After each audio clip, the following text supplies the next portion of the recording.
예, 안녕하십니까. 오래간만에 뵙습니다. 2025년 6월 26일 한홍구TV 역사통 시작하겠습니다. 예, 솔직히 고백하자면 오늘도 녹화입니다. 이게 밤낮 피치 못한 일정들이 생기는 바람에 어떻게 할 수가 없네요. 우리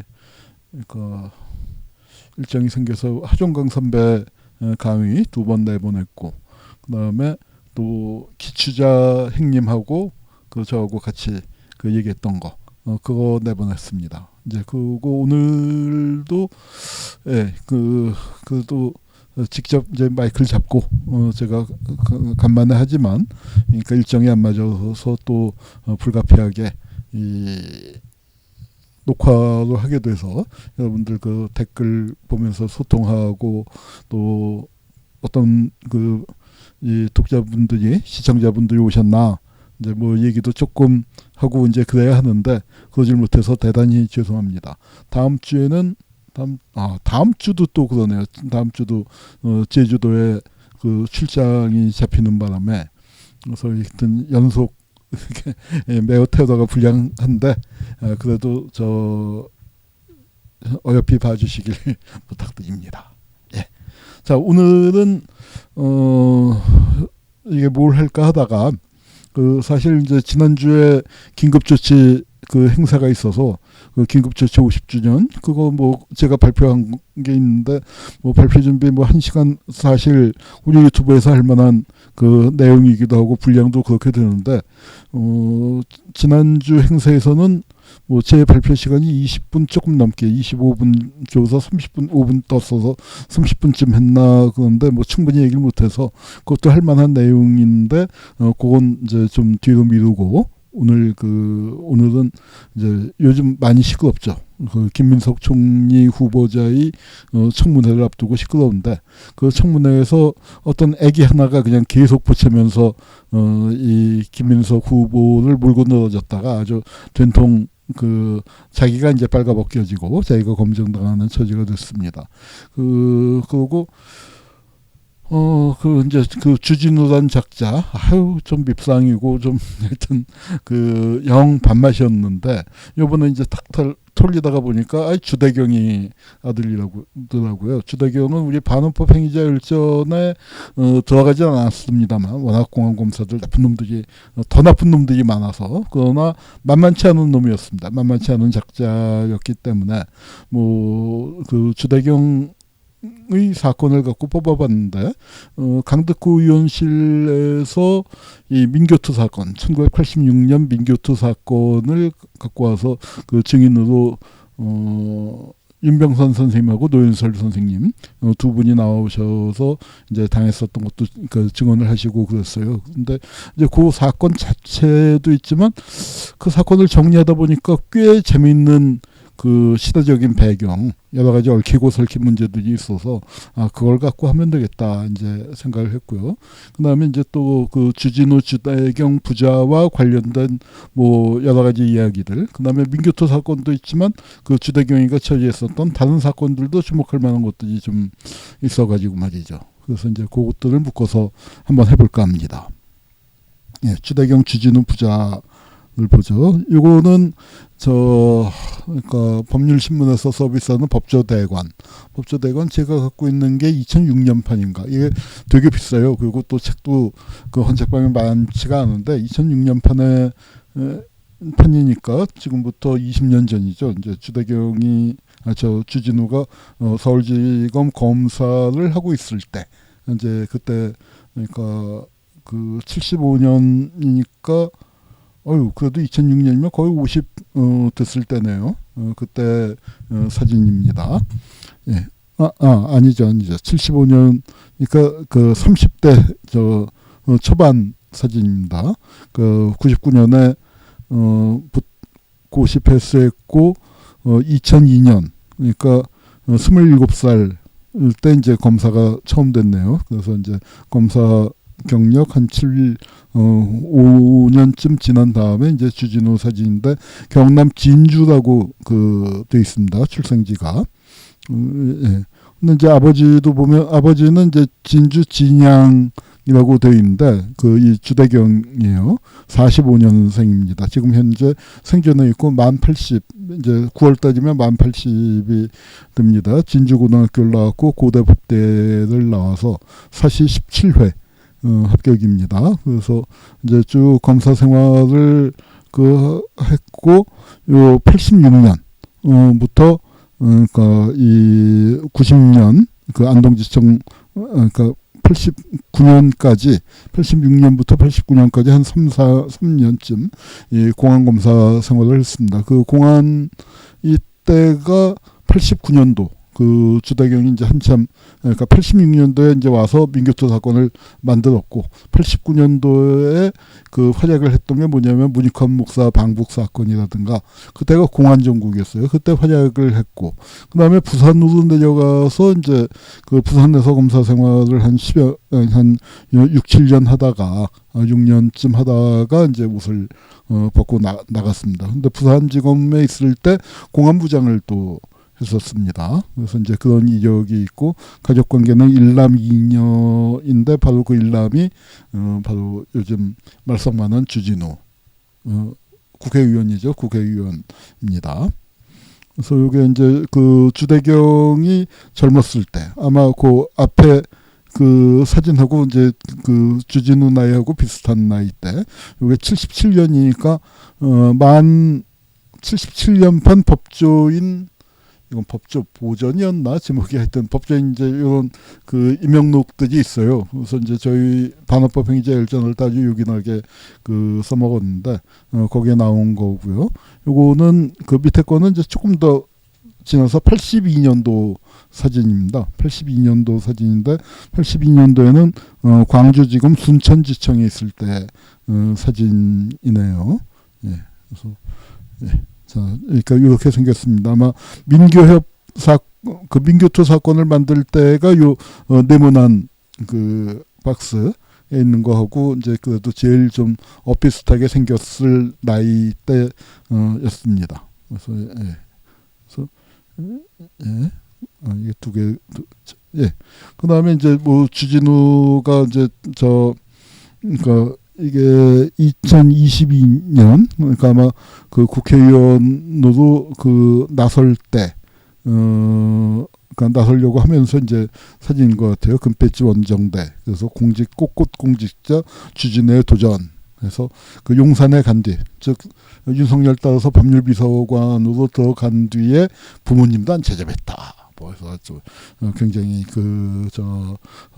청렴하고 강직한 것처럼 그 얘기를 하는데 뭐 아마 그 재산 형성 과정이라든가 그런 것들에 대해서는 뭐 여러 말이 나오고 있으니까 그거는 뭐 아마 그 이번 청문 국회가 끝나면 좀 일정하게 파헤쳐지지 않을까 하는 생각이 듭니다. 그 주진우 가게도 누구죠?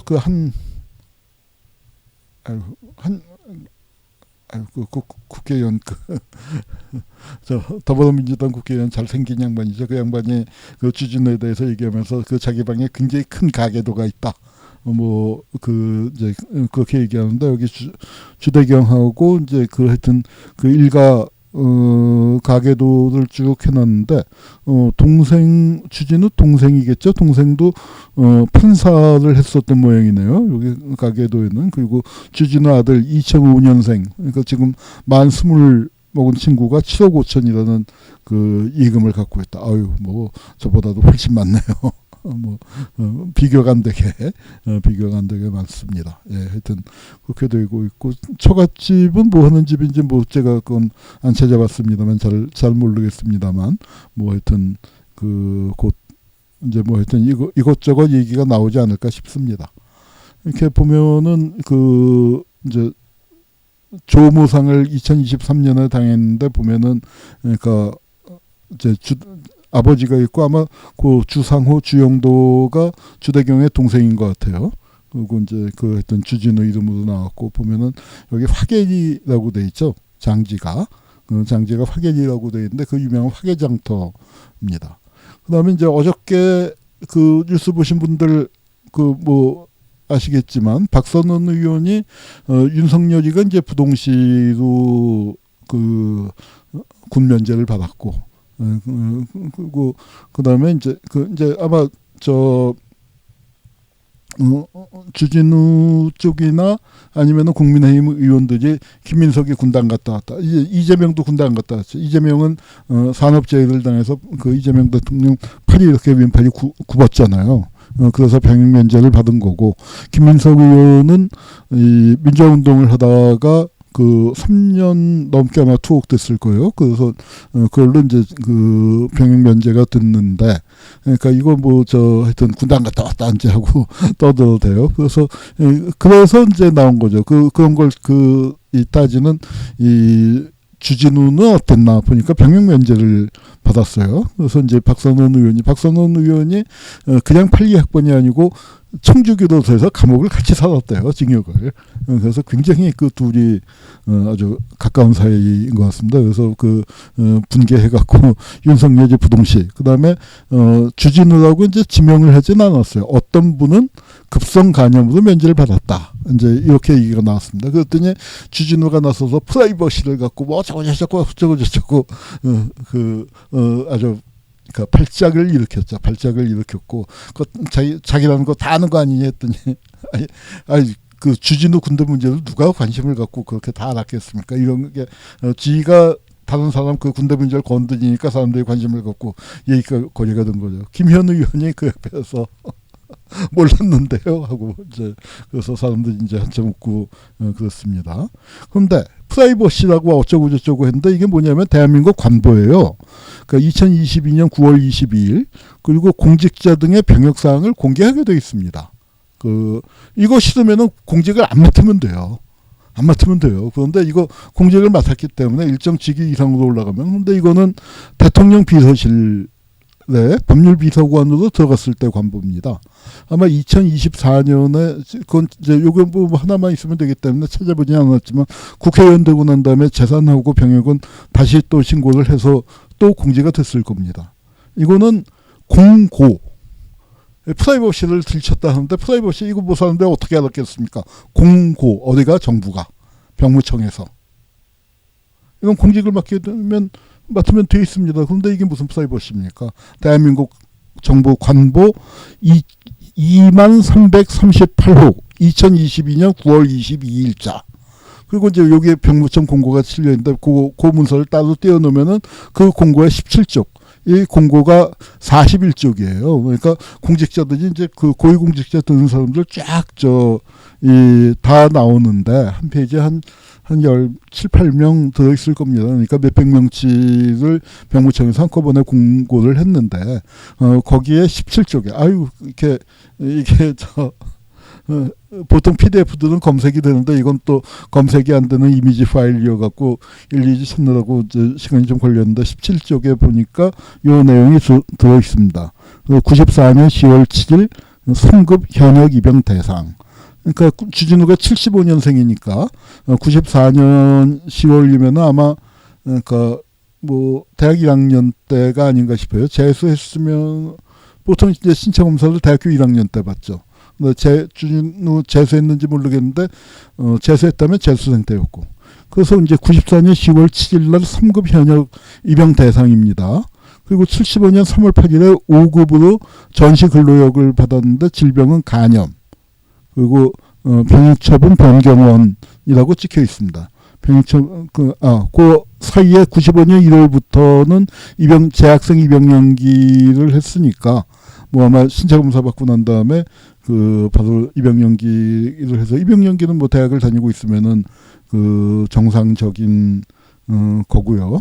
그러니까 아마 94년도에 입학을 한 것 같습니다. 1월 1일자로 했으니까. 자, 그런데 95년 3월 8일 날 뭘 했냐면 병역처분 변경원. 그러니까 현역 입영 대상자가 된다. 나 현역에서 빼주시오 하고 이걸 냈죠. 이건 누가 냈겠습니까? 뭐 주진우가 갖다 냈겠지만 저는 병역 비리는 본인의 비리가 아니라 부모의 비리라고 생각을 합니다. 그게 맞겠죠. 뭐 19, 20살 재지가 무슨 힘이 있어서 하겠습니까? 아버지가 하는 거지. 이 신체 검사는 당연히 거주지가 주진우가 부산에서 대연고등학교, 대연동 그 아마 유엔 평화공원 있는 그 근처죠. 그 대연동에서 대연고등학교를 나왔고 뭐 그 주대경 검사가 그때 이제 그 근방에 섰을 테니까. 그래서 아마 이 신체 검사는 부산에서 받았을 겁니다. 그런데 그때 이 신체 검사를 받을 그 94년 10월이면은 주대경이 부산지검 공안부장을 마치고 부산지검에서 형사 2부장인가를 하고 있을 때요. 부산지검의 부장검사입니다. 그러니까 부산에 대한 이제 뭐 5, 6년 돼서 이제 거기 또 원래 그 진양 사람이고 뭐 이제 그러다 보니까 그쪽에 이제 그 좀 일종의 뭐랄까 하여튼 향검까지는 아니지만 하여튼 그러니까 부산에 오래 있었습니다.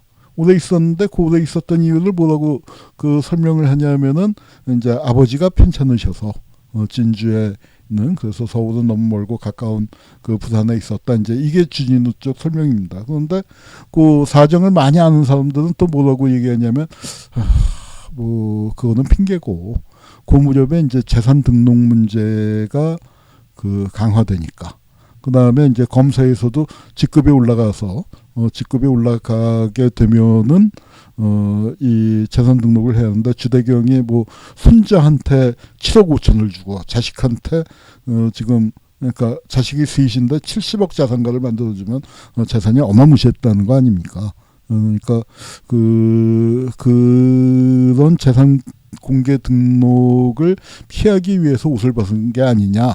뭐 그렇게 얘기하는 사람들도 있습니다. 그 내막은 자세히 모르겠습니다만 하여튼 주대경이 상당한 재력가도 있었고 요 적어도 그러니까 이 병역 처분 변경원을 내서 병역을 빼는 데는 이건 아마 이거는 뭐 조사를 해봐야 하지만 굉장히 병역 비리의 냄새가 나는 거죠. 그리고 오늘 뭐 매블쇼니 뭐 여러 군데서 얘기가 나왔습니다만 이게 이제 또 제가 이걸 들여다보면서 좀 의아했던 게 그러니까 박선원 의원은 급성 간염이라고 얘기를 했고 그런데 저도 당연히 그래서 급성 간염인 줄 알았더니 그냥 간염이에요. 근데 그 주대경이 주진우가 어저께 방방 틀 때는 자기가 고등학교 때부터 알아서 지금도 뭐 치료를 받고 있다. 그러면은 이제 급성이 아니죠. 이건 만성인 거죠. 그래서 그 만성 간염인데 간염을 갖고 그 면제를 받으려면 급성 간염이면은 그러니까 의사들 얘기가 갑자기 이제 염증이 수치가 높아진 것 때문에 병역 면제가 안 된다는 거예요. 재검 대상이죠. 그러니까 이게 그러면은 몇 달 지난 다음에 6개월이고 1년이고 지난 다음에 다시 신체 검사를 받아라. 그렇게 나오는 거지 급성 간염 갖고는. 그래서 이제 이거는 만성 간염일 거고 만성 간염이 이렇게 심해서 군대를 뺄 정도라면은 술 먹으면 안 되는데 뭐 주진우 이렇게 같이 술 먹었다는 얘기들은 여기저기서 많이 나오고 있으니까 이거는 뭔가 전문 용어로 야료가 있다. 병역 비리의 냄새가 풀풀 난다. 이제 이렇게 돼 있습니다. 그래서 본인이 이제 이렇게 방방 뜬 이유가 발작을 한 이유가 이런 현실 문제가 있기 때문에 그거를 프라이버시라고 해서 이제 한 것 같은데 이 프라이버시 전혀 아닙니다. 군대를 빼먹었고 대한민국에서 뭐 병역 문제가 어떤 의미를 갖고 있는지는 뭐 정말 삼척동자도 다 아는 사실이기 때문에 이거 공직자들 이렇게 되는데 뭐 이렇게 공직자들의 병역사항을 공개한 지가 벌써 수십 년이 지났고 그리고 그거 자기가 신고해서 이제 여기 법률에 있는 대로 공개한 건데 이거는 아마도 들여다봐야 할 사안이 많다고 생각을 합니다. 파리쿡을 비롯하여 뭐 여러 군데 이 비슷한 얘기가 나와요. 의사이자 변호사인 정필승 변호사도 이렇게 얘기했어요. 급성 감염 나오면은 6개월 있다가 재검 받는 거고 간염으로 군면제를 받으려면 복소가 찬다든지 회복될 가능성이 없어야 하고 기존의 치료 방법으로 반응하지 않은 무반응성이라 해요. 급성 간염은 6개월 안 간다 이거야. 그래서 이제 그러면은 이게 진짜로 확실하냐. 그래서 뭐 부동시로 면제를 받는데 저도 부동시예요. 상당히 어렸을 때부터 왼쪽 눈, 오른쪽 눈 그 저 시력 차이가 상당히 나는데 뭐 저는 무림 사건으로 갔기 때문에 뭐 빼먹고 자시고 할 건덕지도 없었던 거고, 그다음에 그 황교안이가 단마진으로 그 일종의 이제 두두덕이 비슷한 건데, 그 황교안이는 진짜 단마진이 심했던 게 아닌가 싶어요. 왜냐하면 그 당시에 황교안의 그 부친은 고물상을 하고 있었기 때문에 아들 군대를 빼줄 만한 그런 그 어떤 재력이나 권력을 갖고 있는 위치는 아니었기 때문에 저도 이제 황교안이 뭐 여러 가지 조사를 해봤지만 그건 아닌 것 같습니다. 그런데 주대경 주진우 부자는 이건 냄새가 풀풀 나는 거예요. 그 다음에 이제 또 그 오늘 논란이 된 게 겐트 대학 법학 석사를 받았다. 그래서 이제 자기가 여기 자기 이력을 소개해 놓는 데다가 그 학력에다 광안중학 대연고, 그다음에 서울대 법대, 그다음에 겐트대학교 대학원에서 법학 석사를 받았다. 여기도 이제 기독교인이네요. 그래서 질병으로 간염으로 이제 면제를 받았다 하고 이렇게 키가 굉장히 크네요. 182네. 예. 하여튼 이제 이렇게 써놨습니다. 그런데 겐트 대학 대학원이라고 썼는데 아까 뉴스에서 보니까 주진우 각종 이력에서 겐트 대학이 사라졌다고 그 얘기가 나옵니다. 이게 왜 이게 의심을 받게 됐냐면은 겐트 대학은 네덜란드인가요? 덴마크인가요? 뭐 하여튼 북구에 있는 명문 대학인데, 이게 그러면은 벨기에에 갔느냐 네덜란드에 갔느냐 간 적이 없다 이거죠, 주진우가. 그럼 어떻게 석사를 받았냐? 한국 분교에서 받았다고 하는데, 인천 송도에 겐트대학교 글로벌 캠퍼스가 있고 거기서 국제법 전공으로 법학 석사 학위를 받고 그 윤석열 대통령의 법률지원팀에 합류했다. 아마 이게 이제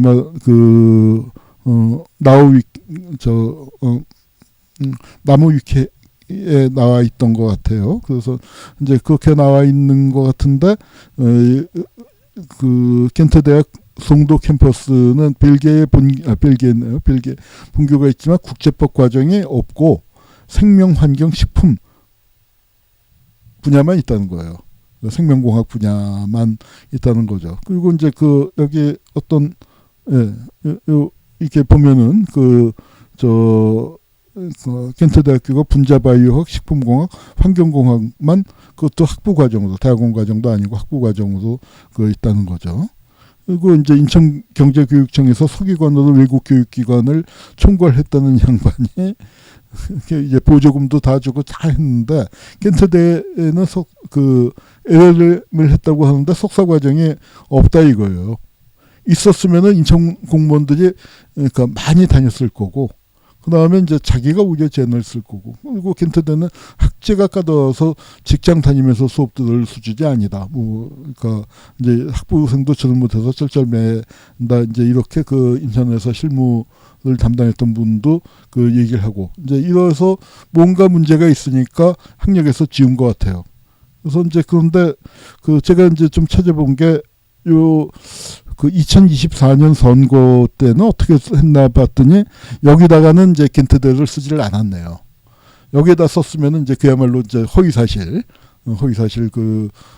공고일 텐데, 이게 선거 공보거든요. 중앙선거관리위원회. 그래서 선거 벽보도 있고 공고도 있고 하는데, 요게 이제 이력이 더 자세하게 나와 있는 선거 공고물 유권자들한테 이제 돌리는 그건데, 거기에 보면은 겐트대 얘기는 없습니다. 이제 하여튼 이것도 주진우 자산 형성 과정, 병역 문제, 그리고 학력 문제, 주진우도 총체적으로 이제 대상이 됐어요. 자, 그다음에 이제 86년 민교토 사건부터 보죠. 이제 공안검사 주대경이 조사한 여러 가지 사건이 있지만, 그 중에서 이제 가장 쟁점이 된 게 민교토 사건이고, 교사 여러분을 잡아다가 간첩 수준으로 신고한 사람은 간첩 보상금을 받았답니다. 이제 됐는데, 이 사건이 이제 그렇게 해서 그렇게 단발로 났고 강덕구 의원 그 실에서 기자회견을 할 때도 그 당사자인 선생님 두 분이 나오셔갖고 이제 얘기를 했는데 그 이 신문 기사하고 뭐 전교조에서 나온 책하고 또 그다음에 제가 이제 단연간 반환법을 하면서 이제 그 하여튼 그 사건들이 어떻게 얼기설기됐나를 그 찾은 그 노하우를 갖고 좀 조사를 해봤더니 이 사건이 뜻밖의 재미있는 사건이에요. 그래서 민교토 사건이 이제 일어날 때 그 좀 배경을 설명을 드려야 하는데 민주화운동이 거세게 이제 80년대 들어서 거세게 진행이 됐고 그 다음에 교육 분야에서 참교육운동이 열심히 일어났습니다. 이게 89년도에 가서 전교조의 결성으로 그 6월 항쟁 이후에 이제 이루어지게 되는 건데 하여튼 80년대 교사운동이 여기저기서 일어나기 시작을 했어요. 그 다음에 이제 전두환 정권은 뭘 했냐면 86 아시안게임과 88 올림픽을 통해서 군사 정권의 어떤 그 이 위세를 자랑하고 그다음에 권력 기반을 자기들끼리 계속 해먹으려는 권력 장기 집권에 이용을 하려고 하는데 요 흐름 그러니까 민주화운동 대 특히 그리고 민주화운동 내에서도 교사운동과 그다음에 전두환의 이 86 아시안 게임을 이용한 홍보 전략, 장기 집권 전략 이게 맞부딪히면서 터진 사건입니다. 그래서 이게 이제 발단이 된 게 성동고등학교예요. 성동고등학교 뭐 제 친구도 성동고등학교 나온기도 했고 그 신당동에 있죠. 지금은 아마 행정구역상 뭐죠? 이 가로명주소는 퇴계로 있을 텐데 신당고등학교 그 신당동에 있습니다. 요 위에 게 옛 교사하고 이제 아래가 리모델링한 교사인 것 같아요. 그런데 이 성동고등학교에 사건이 두 개가 있습니다. 하나는 85년도의 민중교육 사건. 이 민중교육 사건은 그 유상덕 선생님, 윤재철 선생님 뭐 등등 해서 민중교육이라는 뭐 그때 쓰던 말로 무크라는 게 있었어요. 무크가 뭐냐면은 매거진과 북을 합친 겁니다. 전두환 정권이 그때 출판 통제를 아주 심하게 해갖고 그 집권하고 난 다음에 창작과 비평, 문학과 지성, 뿌리 깊은 나무, 뭐 또 마당도 없어졌죠. 아니야, 마당은 그 후에 생긴 거죠. 그 후에 생긴 거죠. 씨알의 소리 이런 그 좀 진보적 색깔의 그 매체들 정기 간행물들 등록을 취소했어요. 그리고 출판사도 신규 등록을 안 받아줬습니다. 출판사들 생기는 게 다 정부에 대해서 비판적인 사회과학 출판사들 생기니까. 그래서 이제 뭐 그 등록지를 지방에다 둔 그리고 이제 그 출판사라는 게 처음에 등록을 할 때 쉬웠었거든요. 뭐 자본이 많이 필요한 것도 아니고 그래서 이 출판사의 등록증을 사고 팔고 하는 게 신규 등록이 안 되기 때문에 뭐 그런 일들이 있을 때예요. 그래서 이제 그 정기 간행물을 못 내는데 정기 간행물의 수요가 있잖아요. 그래서 뭘 했냐면 무크라는 특별한 게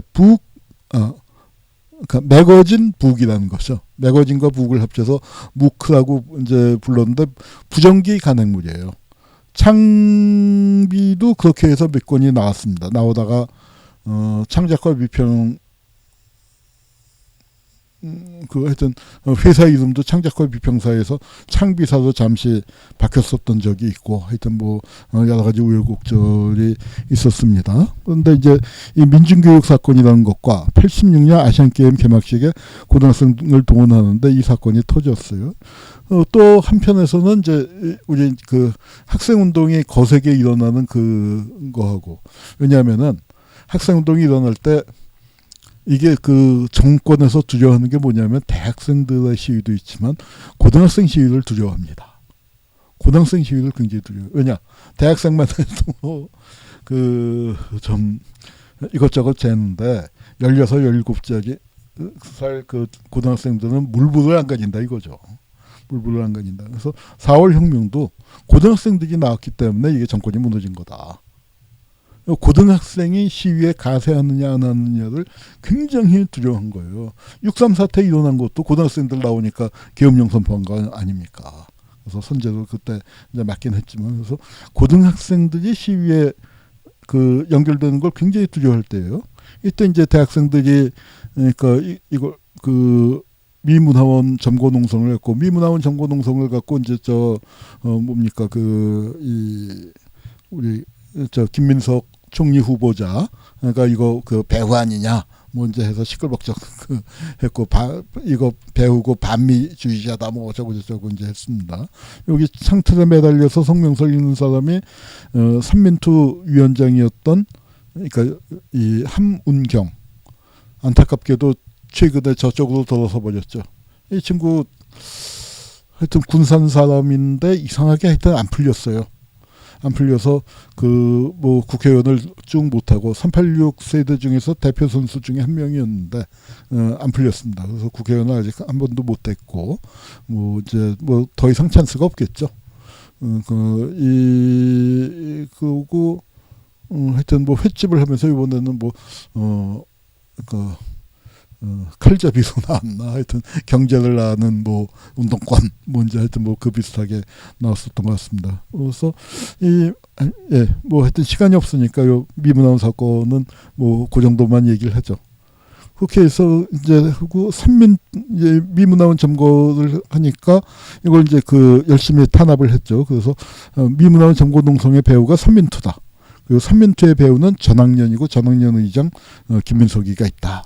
그래서 이게 이제 김민석이가 재판 받으러 갈 때예요. 상당히 미남자로 잘 생겼죠. 그래서 뭐 그다음에 또 이 가다가 좋아서 뭐 저는 기억이 잘 안 납니다. 아마 미국에 가 있을 때라서 그런지 기억이 안 납니다만 그 양복 광고의 모델로 나왔었고 그때 모델료가 2억, 지금으로 치면 한 10억 이상 될 만한 거액의 광고료를 받았는데 그걸 또 다 뭐 북한 돕기 또 결식아동 그런 데다가 다 기부를 했다고 그러네요.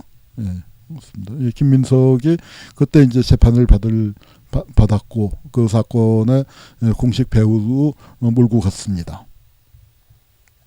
그래서 이제 민중교육제 사건이 먼저 터졌는데요. 민중교육제 사건은 민교투 사건보다 1년 앞서서 벌어졌는데 이 민중교육이라는 이 묵입니다. 그리고 여기 좌담이 있었는데 이 좌담이 하여튼 크게 문제가 된 거예요. 크게 문제가 돼서 이 책이 나오고 한참 지난 다음에 어떤 교장 선생님이 보고 있는 걸 보고서 민중자가 들어가 있고 이상하다 해서 그 교육청에 신고를 하고 그다음에 안기부에서 분석을 했던가 뭐 하여튼 그렇게 하더니 이게 사건이 커져버렸습니다. 그래서 민중운동이 중고교에 파급되는 것을 이제 우려했고 하는 거고요. 이제 요거는 86년 기사네요.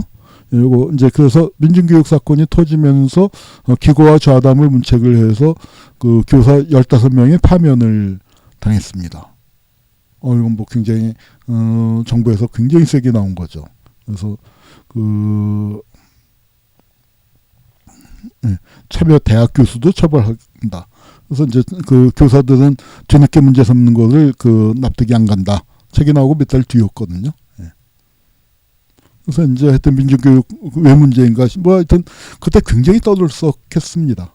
굉장히 떠들썩한 사건이었고 그 발간사인 실천문학도 뭐 행정조치를 한다 이제 뭐 그랬는데 이게 이제 이 민중교육지를 만드는데 중요한 역할을 한 분이 두 분, 그 유상덕 선생님하고 윤재철 선생님인데 그 두 분이 마침 성동고등학교에 재직을 하고 있었어요. 그래서 이제 성동고등학교가 상당히 주목을 받게 됐는데 문제는 뭐냐면은 이 성동고등학교를 아시안게임의 개막식에 이제 학생들을 동원하는데 성동고등학교만이 아닙니다.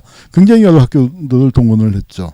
그래서 이게 이제 보면은 카드 섹션이 이렇게까지 했었습니다.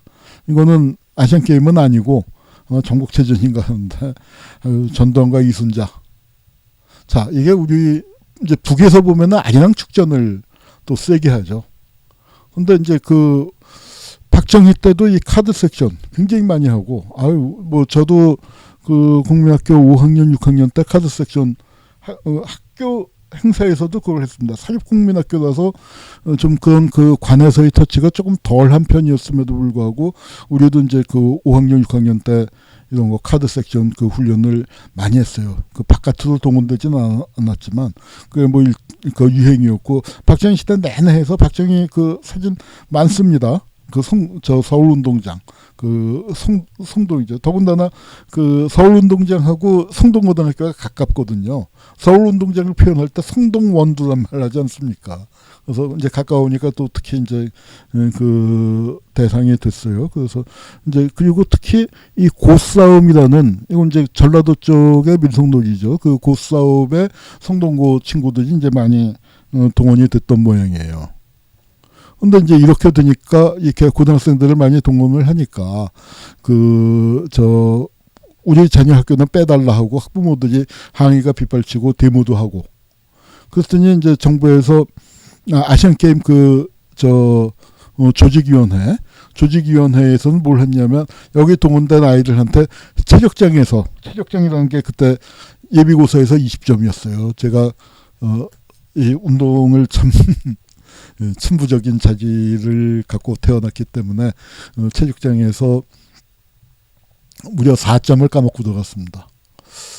반에서 한 절반쯤은 만점을 받는데, 그러니까 아이 기준이 낮은 거다 하는데 제가 워낙 운동신경이 출중해갖고 예비고사를 4개를 틀리고 들어간 거예요. 4점을 깎이고 이제 들어갔는데, 거기에서 이제 동원된 애들한테 체육장에서 특혜를 준다 했더니 문교부에서는 또 난색을 피했죠. 그나마 그래도 입시 제도가 가장 공정하다라는 신화를 낳고 체제 유지에서 굉장히 중요한 건데, 이걸 이렇게 형평성에서 어긋난다. 그리고 우리 부모들은 당연히 아이들이 공부해야 하는데, 이건 뭐 맨날 운동장에 나가서 이 카드 섹션하고 뭐 이렇게 마스 게임하고 하는 거 누가 좋아하겠습니까? 북한은 그걸 잘하면 열심히 잘하면 김일성도 보내줘도 되는 나라고, 우리는 그렇지가 않지 않습니까? 그래서 이게 이제 늘 문제가 되는 거예요. 그래서 대외 지장이 많다. 그래서 배명고등학교도 그때 성동 그쪽이었을 것 같아요. 나중에는 이제 강남으로 아니야. 이거 옮긴 다음인가? 아니 뭐 위치가 어디인지는 잘 모르겠네요. 하여튼 19개 고등학교를 동원하니까 학부모들이 반발하고, 일부에서는 자퇴하겠다.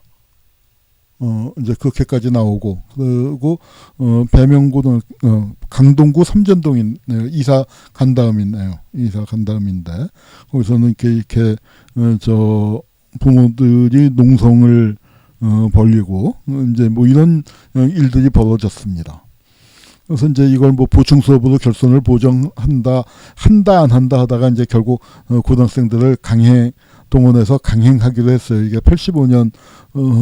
85년 7월이고, 그러니까 대회는 언제? 86년, 그러니까 아까 개막식이 9월이었나요? 86년 9월입니다. 그래서 이제 이걸 1년을 넘게 준비를 시킨 거예요. 근데 이걸 하다가 성동고등학교에서 이제 하여튼 사고가 터졌습니다. 왜 터졌냐? 여기 이제 이게 신문에도 보도가 됐어요. 86년 4월달. 그러니까 이 개막식을 5달 앞두고 이 연습을 하다가 애가 틀렸나 봐요. 저도 이런 게 굉장히 괴로웠는데 하면은, 그러니까 혼자서 틀리는 경우가 좀 많았거든요. 운동신경이 둔하고 하다 보니까. 근데 이제 뭐 어떤 불쌍한 친구가 이제 틀렸는데, 그걸 옛날식으로 선생님이 패스요. 아마 뭐 교련 선생님이나 체육 선생님이나 뭐 그 당시에는 체벌이 굉장히 심했는데, 하여튼 애들이 분개를 한 거예요. 가뜩이나 이거 하기 싫어 죽겠는데 이게 터져가면서 못하겠다 하더니 이 학교를 기물 파손까지 아마 굉장히 심하게, 그러니까 선생님들의 억압이 심하니까 아이들이 이제 한번 폭발하면은 또 크잖아요. 그래갖고 이제 뭡니까 말죽거리 잔혹사에 보면은 학교 따져보시는 그 얘기 나오죠. 거의 비슷하게 학교 기물을 굉장히 많이 파손을 했던 것 같습니다. 유리창을 77장이나 깼다고 하니까요. 그리고 이제 초등학생이 12명이었고 뭐 하여튼, 그래서 이제 이렇게 10여 명이 그렇게 됐고, 하여튼 동급생 500여 명이 이렇게 했고, 뭐 교장 선생님이 울면서 호소를 해서 했고, 아이들이 이제 그러다가 또 다음 날 또 뭐 하여튼 소동이 있었고, 이제 1차, 2차 소동이 있었고, 이게 이제 신문에는 성동고등학교는 하여튼 당시에 조선일보만 보도를 했지만, 언론 통제가 있으니까 조선일보만 보도를 했지만 굉장히 큰 사건이 터졌습니다. 그래서 이제 이 사건이 터졌는데 교육당국이나 공안당국에서는 이게 왜 하필 성동고야? 이거 민중교육 교사들 있는 데인데? 뭐 이제 이런 의심을 당연히 하게 된 거죠. 이제 하게 됐고, 여기에 이제 그때 뭐가 그리고 이제 이게 그 교육희망의 송원재 선생님이라고 나중에 전교조 대변인을 하셨고, 민교토 사건 때 붙들려간 분입니다. 그분의 설명은 또 이제 달라요. 신문에 난 거하고 다르고, 아까 제가 설명을 드린 게 여기 있어요. 그 연습하다가 그러니까 이게 카드 섹션인데, 카드 섹션은 한 명만 틀려도 눈에 딱 띈단 말이에요. 그러니까 이제 죽을 맛이죠. 근데 그 연습하다 한 아이가 틀렸는데 선생님이 다른 학생들 앞에 불러내서 굿하고 모욕을 줬다는 거예요. 그래서 이제 이 학생들이 쉬쉬하고 크게 이제 유지창 부시고 데모를 하고, 학교에서는 그 교정도 쉬쉬하고 사건을 덮으려고 했지만 조선일보에는 저런 식으로. 그러니까 아마 그 학교 측과 교육당국의 설명대로지만 저 정도 사이즈면 신문에 꽤 크게 난 거죠. 꽤 크게 났습니다. 근데 이제 그때 누구도 이의 제기를 안 했는데 이럴 수가 있는가? 어떻게 아이들을 그 10여 명을 뭐 퇴학시키고 이게 됐냐 해서 유인물을 만들어 뿌렸다는 거예요. 관제 행사에 학생 동원 말라. 학생에게 공부할 기회를 뺏지 말라. 학생 폭행한 교사 처벌하라. 뭐 당연한 얘기죠. 부당한 퇴학 조치 철회하라. 그다음에 교육을 정권 유지의 수단으로 위하는 전단 정권 타도하자. 이게 이제 마지막에 좀 센 게 들어가긴 했습니다. 그래서 이제 이게 이 유인물을 만들어서 그 선생님들이 뿌린 거예요. 그 유인물을 만들어 뿌린 선생님들이 나중에 민교투로 구속이 되는데 그 선생님들은 일부가 거기 포함되어 있죠. 그 소모임에 유인물을 만들었던 선생님이 포함된 소모임이 걸린 거예요. 소모임이 걸렸는데 그 민교투는 민족민주교육쟁취투쟁위원회인가 하는 거창한 이름인데 그 유인물 만들 때 그런 이름을 씁니다. 대표적인 게 민청학년 사건이죠. 전국 민주청년학생 총연맹. 민청학년이 실체가 있는 건 아니잖아요. 유인물용으로 그 유인물 만들 때 의뢰 뭐 있는 것처럼 그렇게 무슨 투쟁위원회 무슨 뭐 연맹 뭐 이런 것들을 이제 만들어서 쓰는데 그 이름으로 이제 그걸 쓴 거예요. 그런데 이제 그게 요런 선언문 중에 하나가 여기 민주교육 쟁취투쟁 위원회라고 되어 있는데 86년 5월 10일자예요. 유인물이. 그래서 제목은 민족민주교육을 쟁취하는 그날까지 성동고등학교 학생들의 투쟁을 지지하며. 그런데 5월 10일이 어떤 날이냐면 우리 교육운동사에서 굉장히 중요한 게 50 교육민주화선언이라는 게 있습니다. 이 선언이 발표되던 날이에요. 이 선언은 YMCA에서 했는데, 그러니까 교육계에서는 굉장히 중요한 날인데 그날 거기에 물론 이제 그 공식적으로는 YMCA 교사 모임인가가 요 선언문을 주동했습니다. 이 선언문 발표를 이제 준비한 핵심 그룹인데 그 그룹 이름이 아닌 민족민주교육 쟁취투쟁위원회 명의로 유인물이 뿌려지니까 당국에서는 이 교육민주화 선언만 갖고도 기가 막힌 일인데 저 교사들이 저 빨갱이가 됐나 왜 갑자기 저러고 나와 뭐 이러고 있는데 거기에 이 유인물까지 뿌려지니까. 그리고 86년 또 하나 제가 자료는 준비 안 했지만 요 일주일 전에 뭐가 있었습니까? 인천 5.3 사건이 있었잖아요. 그러니까 신민당의 개헌투쟁을 신민당이 전국을 돌면서 해서 이제 쭉 해서 먼 데서부터 부산, 대구, 뭐 광주, 목포 이제 이런 데서부터 시작을 해서 서울로 올라오는 거예요. 그래서 서울 투쟁을 하기 직전에 인천에서 했는데 이때 인천 투쟁이 이게 이제 어마무시했습니다. 김문수가 또 그때 한창 방방 뜰 때 선호련에서 이제 방방 뜰 때인데 그래서 하여튼 그때 구호가 인천을 해방구로예요. 진짜로 인천을 해방구로라고 해서 전국의 진보운동이 다 모여들어갖고 그 시위를 아주 격렬하게 했어요. 그 인천의 보도블록은 다 깨졌습니다. 그리고 길바닥은 다 하얀색이 돼버렸어요. 저도 인천에 그날 갔었는데 뭐 데모 여러 번 쫓아다녔지만 정말 겁나 살벌하게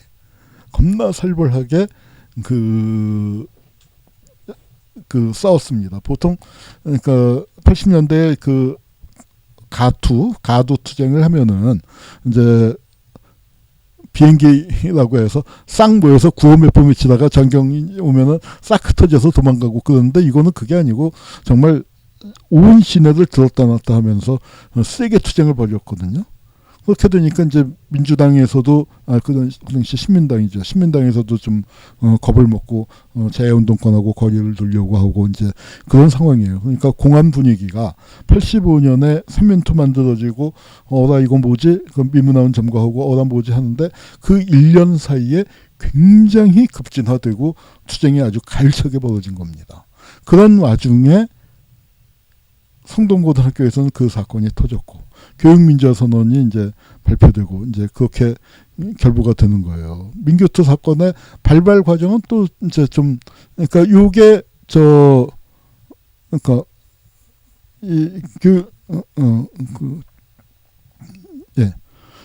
요게 이제 86년 5월에 있었던 거고 그 교육민주화선언이 요겁니다.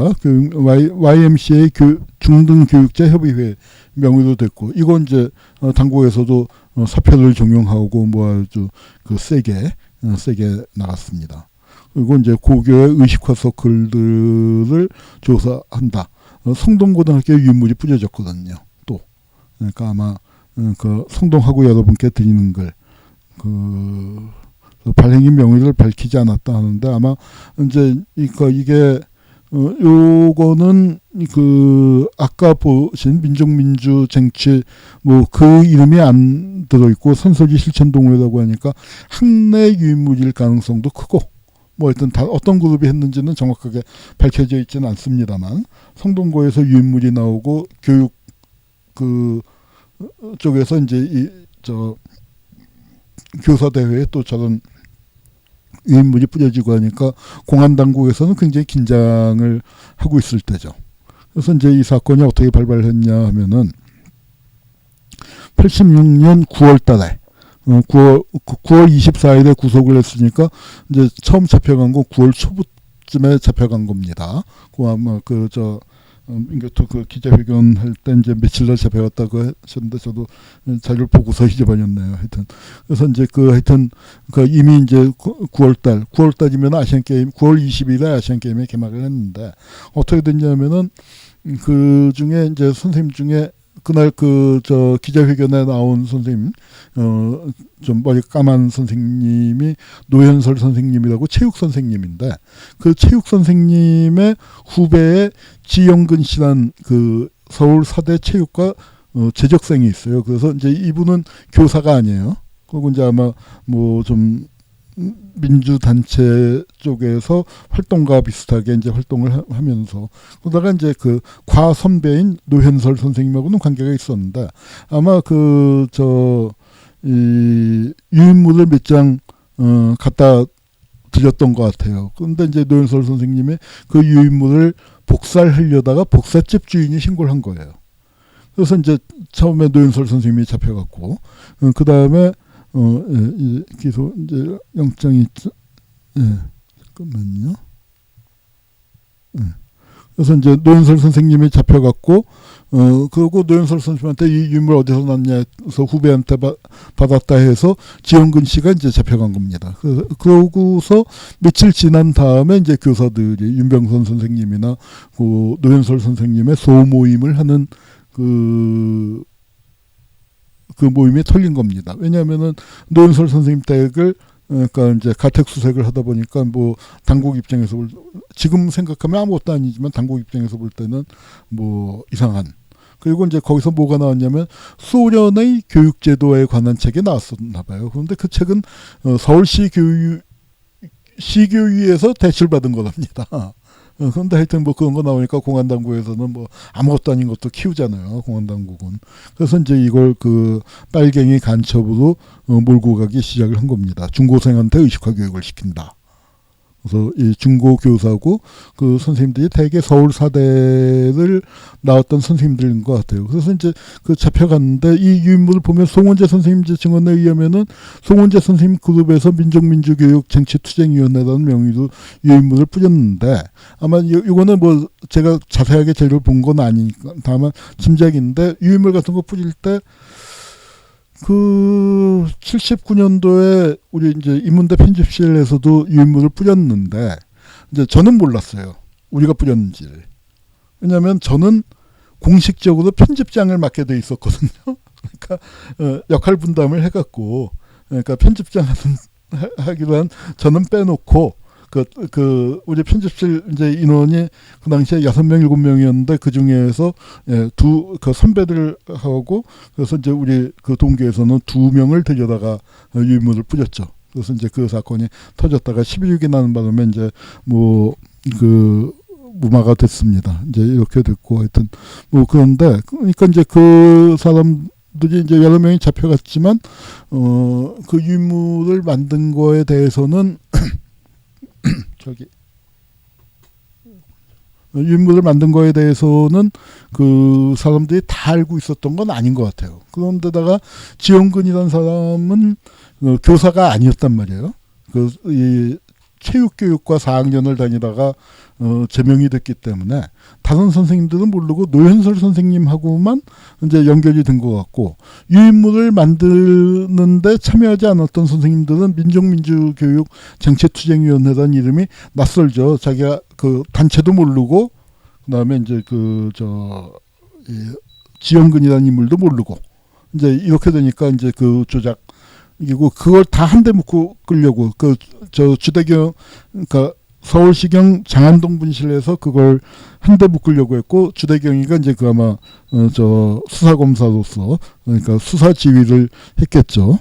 공안검사로서. 그래서 이제 하여튼 요 이제 민교투 사건이 나오고 그 다음에 경향신문에 좌경을 지식시하자라는 시리즈가 실리는데 그 중에서 교육 현장의 독버섯 사제의 정을비장에서 중고생에게 용공주사를 놓고 있다. 민중혁명을 선동해서 운동권의 예비군을 양성한다. 이제 이렇게 났어요. 그렇게 났는데 여기서 이제 보면은 뭐 어마무시한 구호를 외치고 또 이런 것들을 흥사당 강당에서 열린 교사 모임에서도 뿌리고 아마 YMCA에서도 뿌리고 뭐 이제 이렇게 된 걸 얘기한 것 같습니다. 그래서 뭐 교사 일반 근로자가 연계해서 사회주의 혁명을 통한 민중정보 수집에 필요한 인적 자원을 양성하자. 선생님들이 설마 이런 얘기를 했겠습니까? 그런데 이제 이걸 뭐 이제 갖다가 전두환 정권 타도하자 정도 얘기는 충분히 하셨겠지만 뭐 이런 걸 이제 얽어갖고 간첩 조직으로 만든 거죠. 그리고 이게 서울신문이 이제 그 당시에 정보기관지니까 서울신문 9월 25일자에는 좌경에 씨앗 뿌리는 교사들이라는 이제 이런 게 실렸고, 그 다음에 서울신문에는 이렇게 선생님들 사진까지, 이 사진은 다 서울시경 장안동 분실에 잡혀간 다음에 찍은 사진이라고 그래요. 그렇게 이제 다른 신문에는 교사 얼굴들이 안 나왔는데 여기에는 이제 교사 얼굴들이 다 나왔습니다. 선생님들이 잡혀가니까 이제 이 소식지를 만들어 갖고 여기 이제 붙잡혀간 경위 같은 것들이 여기 비교적 자세히 실려 있어요. 그래서 이제 여기 보면 의식화 교육을 조약시했는데 뭘 문제 삼았냐면 4.19 기념일에 수유리에 학생들하고 같이 참배간 거를 빨갱이 짓이다. 이제 그렇게 몰아붙였고, 또 지원근 씨는 뭐 사람들이 지원근이 누군지 모르는데 뭐 하여튼 억지로 이제 연결시키려고 한 거죠. 그래서 이게 이제 기소를 한 게 주대경입니다. 주대경의 그 무렵의 모습이고, 이게 이제 2000년대 초반의 모습입니다. 여기 윤병선 선생님, 한상훈 선생님 이제 등등이 한상훈 선생님은 기소유예로 석방이 됐고, 그다음에 이제 또 하나는 또 어떤 사건이 터졌냐면 이병설 교수라고 서울대 지리학과 그 교수가 있었는데 이분이 간첩으로 걸렸습니다. 뭐 북에 계신 형님하고 어떻게 이제 일본에 갔다가 그 연계가 됐는데 그걸 간첩단 사건으로 거는데 거기에 민중교육 사건에 유상덕 선생님을 걸어놓은 거예요. 그래서 이게 86년 9월 4일이니까 딱 민교초 사건이 터질 때죠. 그래서 아마 주대경이가 이제 유상덕 선생님을 매개로 해서 두 사건을 하나로 합치려고 하다가 실패한 게 아닌가. 저는 그렇게 추측을 해봅니다. 하여튼 이 간첩단 사건이 터졌었고요. 그래서 이제 이분들이 이제 조사를 받은 게 요거는 남영동 대공분실인데 이건 치안본부 대공분실입니다. 그래서 치안본부 대공분실인데 우리나라에 대공분실이 여러 개가 있어요. 치안본부 서울 이게 제일 유명한 거지만 여기서 조사를 받으신 게 아니고 장안동 대공분실에서 받았습니다. 장안동 이건 서울시경 대공분실이에요. 치안본부 대공분실이 두 개예요. 홍제동 대공분실과 남영동 대공분실이 있는데 남영동 이게 조금 역할 분담이 달라진 게 남영동 대공분실이 널리 알려지니까 대공분실을 다시 이제 크게 지었어요. 홍제동에 굉장히 크게 지으면서 처음엔 다 가려고 하다가 홍제동도 뭐 알려지고 박정철 사건 나고 좀 이상하게 되면서 어디가 가네 하다가 결국은 그러니까 대공분실과 의식화분실로 나눈 겁니다. 그 안에서는 그러니까 조직이 커지는 거죠. 박차원이가 이 승진을 할 때마다 조직이 커지는데 그렇게 되면 됐고 이 서울시경에 홍제동 분실과 남영동 분실이 있어서 남영동 분실이 주로 대공 사건을 하고 홍제동 분실이 그러니까 반정부 공안, 학생, 지식인, 노동 이런 쪽을 이제 홍제동 분실이하고 남영동 분실이 대공 사건을 하고 그런 역할 분담이 비슷하게 된 게 서울시경은 옥인동 분실이 있습니다. 이 옥인동 분실이 지금 남영동 분실과 비슷하게 대공 사건을 주도하는 데고 장안동 분실이 의식화 사건들을 다루는 데인데 이 장안동 분실에 가서 조사를 받으셨어요, 선생님들이. 이게 장안동 분실 모습입니다. 이렇게 그리고 이제 문은 이렇게 생겼고 그래서 이 검은색 요거는 남영동 치안본부 대공분실하고 같은 분위기죠. 그 디자인이랑 뭐 비슷합니다. 그리고 이제 각 분실이 여러 곳에 있고 옥인동 분실이 있고 장안동 분실이 있는데 장안동 분실이 선호견 사건, 그러니까 송파보안사에서 잡혀있고 김문수도 송파보안사에서 이제 잔뜩 돌려맞고 고문당하고 장안동 분실로 넘겨졌죠. 그래서 고문은 주로 송파에서 당했었습니다. 그래서 하여튼 민교초 사건으로 기소를 해서 이제 4명이 그러니까 실형을 받았어요. 그래서 윤병선 선생님이 1년 6월에서 징역 1년 6월에 자격정지 병행이 됐고 노현설 선생님, 이상대 선생님, 이장원 선생님이란 분이 또 좀 유명한 분입니다. 여기 송원재 선생님이 송원재 선생님은 집행유예를 받았네요. 이장원 선생님은 야학 비판이라는 야비라고 그랬죠. 80년대 초반에 팜플렛에다가 있는데 야학 비판이라는 굉장히 두꺼운 유인물 팜플렛의 작성자예요. 아마 학번은 나하고 같지 않나 싶어요. 그러니까 7, 8학번 4대 7, 8학번일 거예요, 아마. 근데 이제 하여튼 저는 직접 인사는 없었는데 하여튼 이장원 선생님이 끼어 있으니까 이 치안본부 쪽에서는 더 중시를 한 거죠. 이장원 선생이 야학 비판 그게 남영동 대공분실의 의식화 분실을 만든 다음에 첫 번째 사건이거든요. 그래서 이제 아마 이장원 선생님이 있어서 사건이 더 커졌을 수 있다 생각되고요. 6월 항쟁 이후에 항소심에서 다 풀려났습니다. 이제 그래서 이 선생님들은 굉장히 이제 붙잡혀가서 아주 혹독한 고문을 당했지만 그래도 6월 항쟁이 일어나는 바람에 6월 항쟁이 일어나는 바람에 징역을 오래 살지는 않으셨어요. 그리고 교단으로 복귀를 하셨습니다. 뭐 복귀했다가 뭐 송원재 선생님이랑 여러분들 또 바로 장교재 만들면서 해직이 되고 그러셨지만, 그러니까 비교적 빨리 복귀할 수 있었던 케이스죠. 그래서 이제 하여튼 송원재 선생님이 하여튼 이제 붙잡히게 되는 계기인데, 처음에 치안본부인지 남산중앙정보부인지 보안사인지 거기 몰랐다는 거예요. 근데 그 검사가 아마 주대경이 알려줘서 장안동에서 조사받은 걸 그때 비로소 알았다. 이제 잡혀갈 때는 어디로 가는지 모르니까요.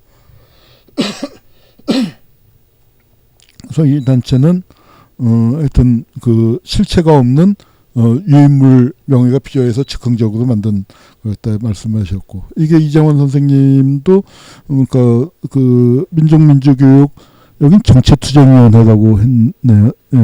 하여튼 그 이제 유인물 만드는데 이제 하여튼 그 선생님 두 분 관계되셨고, 근데 이제 전체 대여섯 7명인가가 걸려들었으니까 다른 선생님들은 아마 민중교육 쟁취 투쟁위원회라는 그 이름을 몰랐을 것이다 이제 하는, 요게 이제 야학 비판 나중에 책으로 나왔을 때 거고요. 그래서 이제 하여튼 요건 이제 지금 다 설명을 드렸습니다. 그러니까 9월 14일, 그러니까 마침 그러니까 이병설 선생님 사건이 먼저 터진 거군요. 먼저 터지고, 그래서 9월 14일에 처음 잡히고, 지영근 선생님이 그날 잡히고, 다음날 가택 수색 있고, 사건을 장안동 그러니까 구로경찰서에서 이제 사건을 처음 시작을 하다가, 이건 경찰서가 할 게 아니라 시경이 해야 한다 해서 장안동으로 넘기고, 그래서 이제 선생님들이 쫙 잡혀 들어가고, 그래서 이제 그렇게 된 겁니다. 그래서 이제 요게 민중교육 2호에 보면 이장원 선생이 80년대 교사운동이라고 했는데, 거기다가 아주 간단하게 자기가 당사자이지만 9월 24일 서울 지역 교사 6명을 소위 민족민주교육 정치투쟁위원회를 조직하자 했다는 혐의로 국가보안법 위반으로 구속했다. 이제 그리고 서울시 교육가 대출해준 소련의 교육학 서적 등 부연 서적을 소지했다는 것, 이게 이적행위다. 그렇게 이제 했다고 간단하게 기술했고요.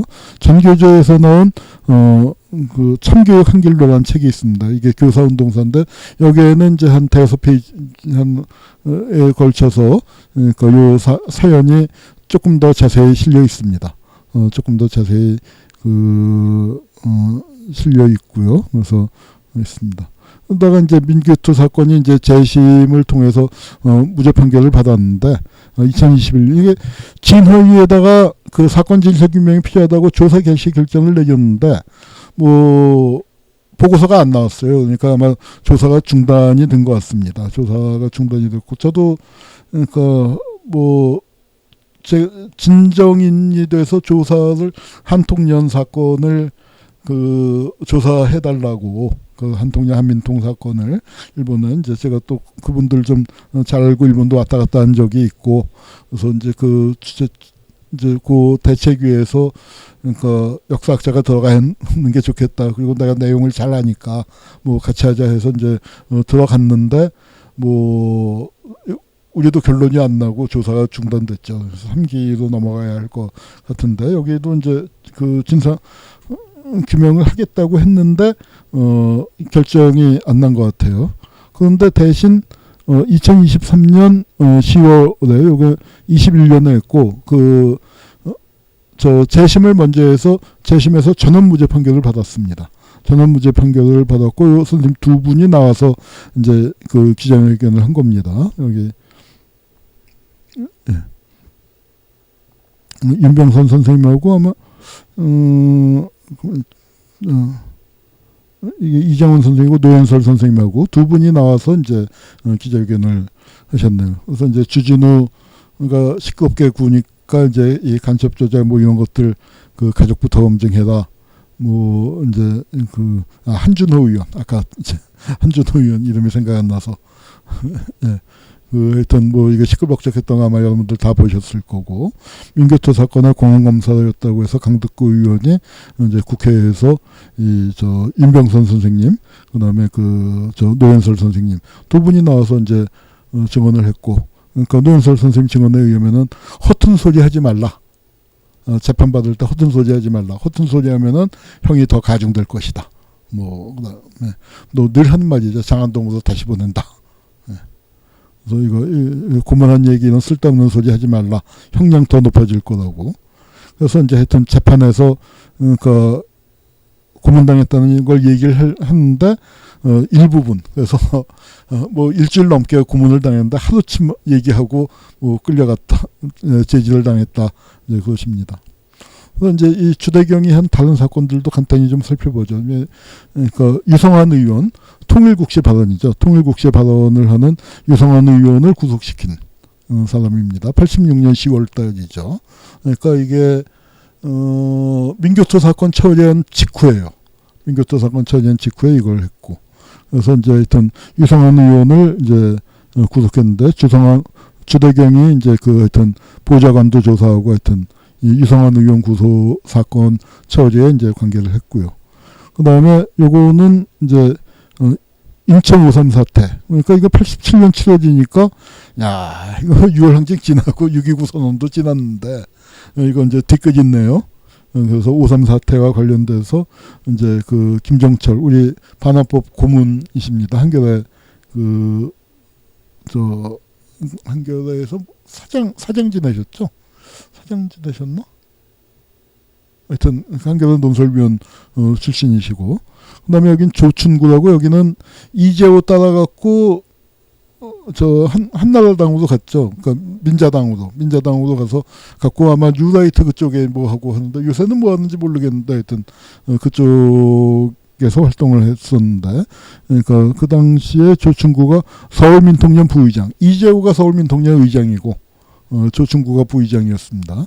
그래서 이제 이런 사람들을 기소하는 걸 했고, 또 이제 중요하게 나오는 게 문익환 목사님 방북을 했잖아요. 문익환 목사님을 연행하고 이제 구속하는 데에서 중요한 역할을 했습니다. 문 목사가 이제 북에 가서 김일성 주석을 껴안았고, 이게 이제 89년도 공안정국으로 이제 뭐 공안정국은 뭐 여러 가지 배경이 있고, 인노회 사건 다룰 때 이제 자세히 설명드렸습니다만, 뭐 그때 공안정국에서 맹활약을 했던 공안검사입니다.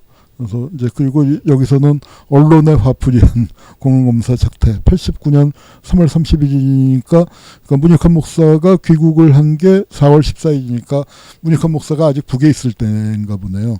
근데 이제 뭐 사건을 하다가 언론에 보도가 됐는데, 김 검사가 상부로부터 보완을 못했다는 이유로 심한 질책을 받았나 봐요. 그랬더니 이제 기자들이 오니까 나가 하고 소리치고, 그래서 기자들이 이 언론에 화풀이한다, 50 시절의 작태를 이제 재현했다, 그렇게 이제 하여튼 비난을 받았습니다.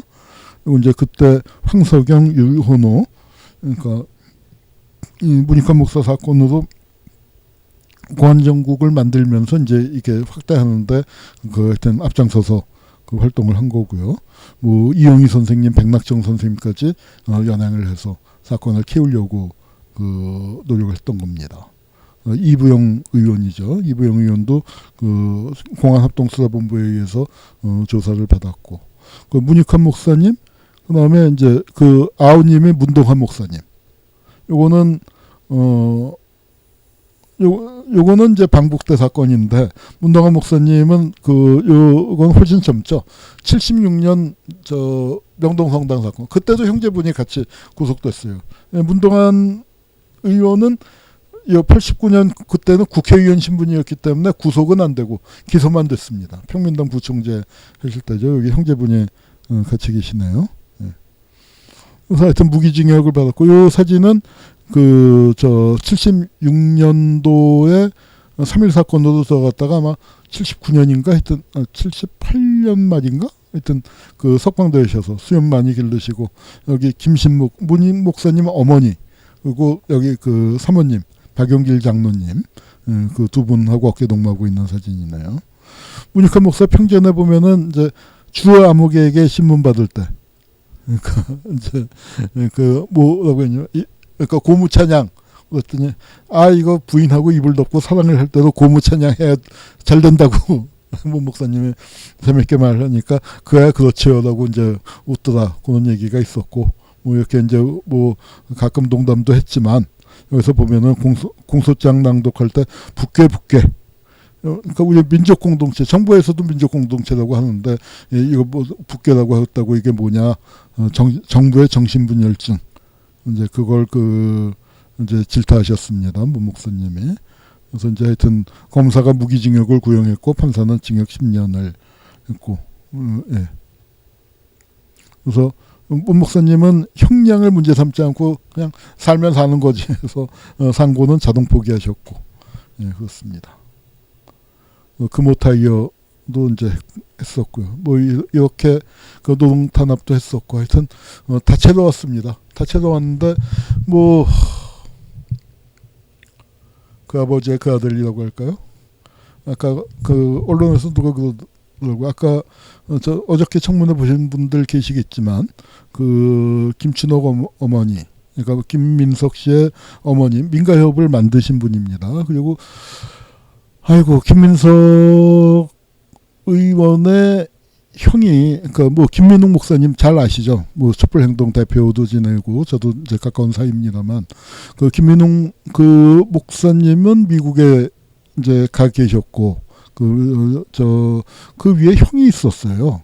근데 그 형이 교통사고로 잘못됐습니다. 세상을 떠났어요. 그래서 그때 뭐 하여튼 뭐 그 보험금 탄 거 그걸 합쳐갖고 일종의 민화의 집, 그러니까 그 사고 당한 아들 이름을 따서 민화의 집이란 걸 하고, 그게 이제 민가협의 모태가 되고, 하여튼 왜냐면 재판을 할 때 서울지법에서 재판을 하는데 부모님들이 지방에서 올라오잖아요. 근데 뭐 밤낮 여관 비용도 많이 들고 하니까 김민석 의원 그 어머님이 그 아들 보험금을 갖고 그런 쉼터를 만든 겁니다.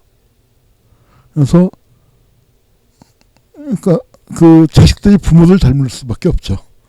김민석의 어머니, 또 어저께 그 화제가 됐었던 게 정경들한테 이게 꼭 꽂아주는, 그 최수탄으로 한참 그러니까 젊은이들끼리 이제 대치하고 있을 때 그 꼭 꽂아주는, 당시에 이제 굉장히 화제가 됐죠.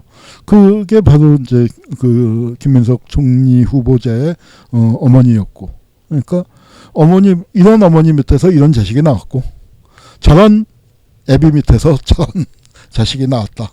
뭐 어저께 한동안 이제 사람들이 많이 얘기를 했던 겁니다. 우리 주대경 검사 반헌법 행위자 열전에서는 빠졌지만, 그러나 정말 그 당대를 그 대표하는 그런 공안 검사 중에 한 명이었고, 그 자식도 그런 공안 마인드 같은 걸 물려받고, 재산도 물려받고, 아버지가 손을 쓴 걸로 의심이 되는데 병역 비리 문제도 있고, 재산 형성 과정에서도 또 문제가 있고, 하여튼 여러 가지 밉상의 종합 선물 세트인데 자기가 굉장히 잘난 줄 알고 김민석 이렇게 물어뜯다가 탈탈 털리고 있는 중이라고 생각을 합니다.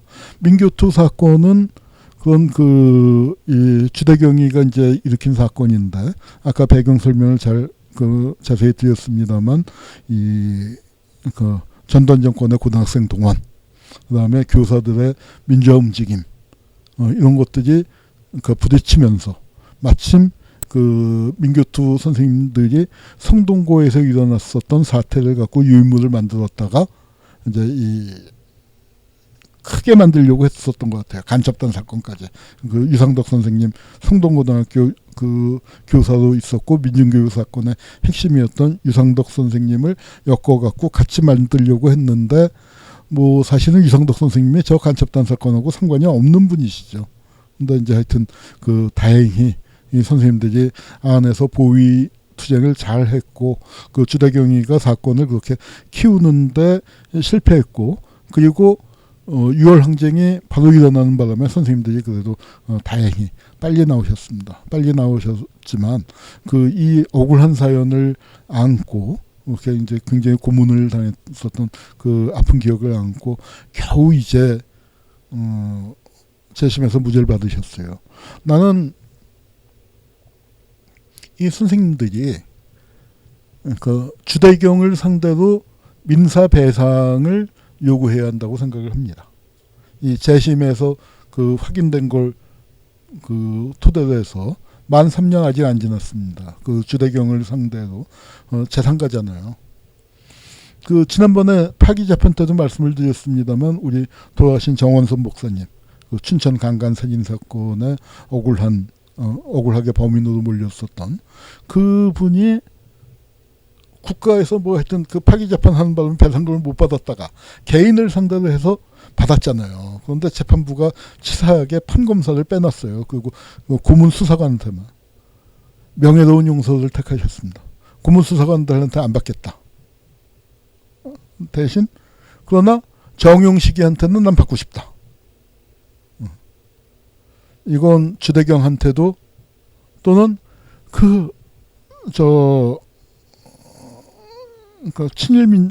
친일파들 재산 환수할 때도 그게 아들 손자도 상속이 됐었어도 그 재산이 그러니까 이 공안검사로서 그 얻은 그러니까 아마 변호사로 얻은 거 그 공안검사의 그 이력이 당연히 기반이 되니까 뭐 그 재산 축적이 되면 환수한 사례도 있습니다.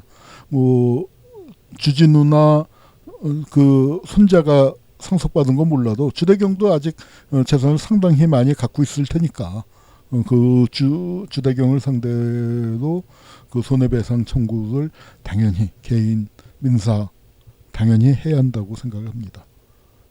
이런 거 꼭 좀 이루어지는 걸 봤으면 좋겠습니다. 예. 오늘 그 제가 준비한 얘기는 여기까지고요. 오늘 이 반환법 행위자 열전 늘 말씀드립니다만 이런 게 진작에 나왔어야 하지 않겠습니까? 그리고 주대경 같은 사람 여기 빠뜨린 거 아이고 예, 죄송합니다. 그런데 뭐 저희도 하느라고 했는데 300명 하는데도 한 10년 걸려서 이제 아주 힘이 든데 여러분들께서 좀 더 마지막 우리 마무리 잘 할 수 있도록 후원 부탁드립니다. 후원해 주신 분들께 제가 쓴 책 한 권씩 사인해서 보내드리도록 하겠습니다. 감사합니다.